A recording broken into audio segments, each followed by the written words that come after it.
Hello aspirants, welcome again.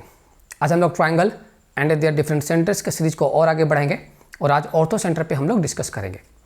Ortho centre को हिंदी में लंब केंद्रक भी बोलते हैं। लंब का मतलब होता है परपेंडिकुलर लाइन, जो किसी सतह पे, किसी सरफेस पे एकदम सीधे खड़ा होता है।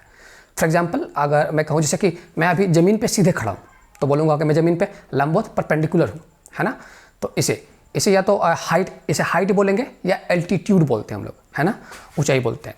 तो एल्टीट्यूड बोलते हैं। तो किसी भी ट्रायंगल का 3 एल्टीट्यूड जो होता है ना, वो जिस कॉमन पॉइंट पे इंटरसेक्ट करता है ना, उसे हम लोग ऑर्थो सेंटर बोलते हैं। यही ऑर्थो सेंटर, और इसका थोड़ा सा कुछ प्रॉपर्टीज है। फॉर एग्जांपल, मान लेते हैं एक ट्रायंगल ABC है। मैं पहले लिख दिया हूँ टाइम सेव करने के लिए, और कोई बात नहीं। तो ABC में ये A vertex, B vertex, C vertex से 3 हम लोग परपेंडिकुलर ड्रॉ करेंगे ऑपोजिट साइड पे, है ना। तो यानी कि वो जो परपेंडिकुलर होगा वही तो हाइट होता है, एल्टीट्यूड होता है। एल्टीट्यूड का मतलब हाइट ही होता है। जब आप सैटेलाइट के बारे में पढ़ रहे होते हैं, जब हम लोग बोलते हैं कि कोई पर्टिकुलर सैटेलाइट, अर्थ ऑब्जर्वेटरी सैटेलाइट या कम्युनिकेशन सैटेलाइट किस हाइट पे रिवॉल्व कर रहा है अर्थ के चारों ओर, तो उस हाइट को हम लोग एल्टीट्यूड भी बोलते हैं, किस एल्टीट्यूड पे रिवॉल्व कर रहा है। या फिर ये बोलते हैं कि with increase in altitude temperature decrease, है ना, कि जैसे जैसे एल्टीट्यूड इंक्रीज करता है टेम्परेचर डिक्रीज करता है। आप जैसे जैसे ऊपर जाते हैं टेम्परेचर घटता जाता है ना। तो एल्टीट्यूड का मतलब हाइट ही होता है, ठीक है। जैसे कि अगर ये अर्थ है, ठीक है, अगर ये अर्थ है, ठीक है, तो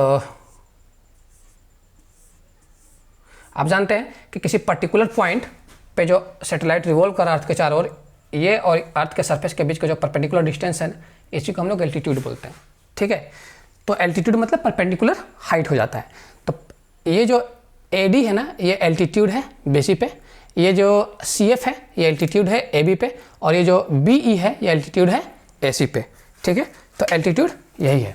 तो ये जो 3 एल्टीट्यूड है जिस कॉमन पॉइंट पे इंटरसेक्ट करता है, इसे हम लोग ऑर्थो सेंटर बोलते हैं। तो ऑर्थो सेंटर बस इतना ही है। और इसके कुछ प्रॉपर्टीज कि ये ऑर्थो सेंटर लाई कहाँ करता है। जैसे कि ये ट्राइंगल देखें आप, तो ये एक्यूट एंगल ट्राइंगल है ना। ऐसा ट्राइंगल जिसका तीनों कोण 90 डिग्री से कम होता है उसे हम लोग एक्यूट एंगल ट्राइंगल बोलते हैं। तो ये भी 90 से कम है, ये भी 90 से कम है, ये भी 90 से कम है। तो ये हो जाएगा आपका एक्यूट एंगल ट्राइंगल में। आप देखें कि ऑर्थो सेंटर ट्राइंगल के अंदर में है। लेकिन अगर ये एक्यूट एंगल ट्राइंगल नहीं होता, ऑब्ट्यूज होता, तो क्या होता। मान लेते हैं कि ये एक ऑब्ट्यूज एंगल ट्राइंगल है ऐसा। तो अब अगर इस वर्टेक्स से इस पर परपेंडिकुलर ड्रॉ करें तो ऐसी लाइन तो नहीं खींचेंगे, क्योंकि कोई भी लाइन खींचे आप तो ये एंगल और ये एंगल देखें कोई 90 नहीं है, ये 90 से कम, ये 90 से ज़्यादा है। तो क्या करते हैं, इसको हम लोग आगे तक बढ़ाते हैं और फिर इसे परपेंडिकुलर ड्रॉ करते हैं। तो एक ही से आपको एक ही एल्टीट्यूड से समझ में आ गया, क्योंकि पॉइंट ऑफ इंटरसेक्शन जो होता है एल्टीट्यूड्स का, उसे तो हम लोग बोलते हैं। तो ये आउटसाइड द, है ना, ट्राइंगल लाइक किया, तो हम लोग बोलेंगे कि जो ऑब्ट्यूज एंगल ट्राइंगल होता है ना, उसमें जो H होता है ना, वो आउटसाइड लाइक करता है। हम लोग H से डिनोट करते हैं ऑर्थो सेंटर को, ठीक है। और अगर राइट एंगल ट्राइंगल रहा तो राइट एंगल ट्राइंगल को भी आप देख लें, ठीक है, कि मान लेते हैं ये वर्टेक्स A है और ये B है और ये C है, B 90 डिग्री है। तो अगर ये BC जो है, BC का ऑपोजिट वर्टेक्स A या A का opposite side BC, vertex A से BC पे परपेंडिकुलर ड्रॉ करेंगे तो यही लाइन ना होगा, यही लाइन। और वर्टेक्स C से इसको ऑपोजिट साइड AB पे परपेंडिकुलर ड्रॉ करेंगे तो यही होगा ना। तो देखिए ये दोनों इस पॉइंट पे मिला, है ना। किस पॉइंट पे, जहाँ पे एंगल 90 डिग्री पहले से था, और इस पॉइंट से इस पे ड्रॉ करें तो ये इसी पॉइंट से जा रहा है ना। तो तीनों का पॉइंट ऑफ इंटरसेक्शन देखें B पॉइंट ही है। तो अगर एंगल राइट एंगल ट्राइंगल अगर रहा ना, तो जो H होगा ना वो उस पॉइंट पे लाई करेगा जिस पे राइट एंगल है ना। तो ये B ही होगा, तो ये B ही होगा। तो इसका ये 3 प्रॉपर्टी था।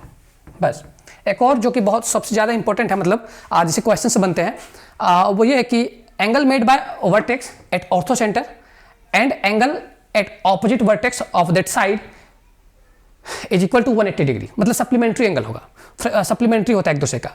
फॉर एग्जांपल कि अगर angle A plus angle BHC को अगर ऐड करें तो ये दोनों सप्लीमेंट्री होता है, 180 डिग्री देगा। For example BHC plus angle A 180 degree, और AH अगर ये हम लोग साइड AC का बात करें तो AC इस पे कितना एंगल बना रहा है, तो बोलेंगे AHC या CHA जो भी, ये वाला एंगल, ये और ये मिल करके सप्लीमेंट्री होगा, ये और ये मिल करके सप्लीमेंट्री होगा, और ये मिल करके सप्लीमेंट्री होगा 180 डिग्री।